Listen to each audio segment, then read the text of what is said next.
Төраға Талант Мамытов Түркменстандан президенті Сердар Бердімұхаммедов менен жолугушту. Эки өлкөнүн ортосундагы алакаларды арттыруу, парламенттик байланыштарды чыңдоо маселелери талкууланды.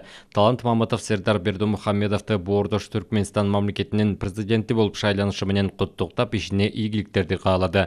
Мындан тышкары эки мамлекеттин ортосундагы дипломатиялык алакалардын түзүлгөндүгүнө 30 жыл толгонун эске салган Жогорку Кеңештин төрагасы Кыргызстан мамлекеттер аралык калыптанган байланыштарды мындан ары да өнүктүрүүгө кызыктар, айрыкча соода экономикалык, маданий, гуманитардык байланыштарды бекемдөө менен энергетика жана айыл чарба жаатында кызматташуу артыкчылыкка ээ. Ошондой эле парламенттер аралык диалогду кеңейтүүбүз кажет, деди төрага президент Садыр Жапаровдун былтыр Түркменстандагы расмий иш сапары тууралуу сөз кылып, Түркмен президентин да Кыргызстанга расмий иш сапары менен келип кетүүгө чакырды. Түркменстандын президенти биргелешкен экономикалык долбоорлорду ишке ашыруу жаатындагы пикири менен бөлүшүп, Кыргызстан менен ар тараптуу өнөктөштүктү өнүктүрүүнү көздөрүн айтты.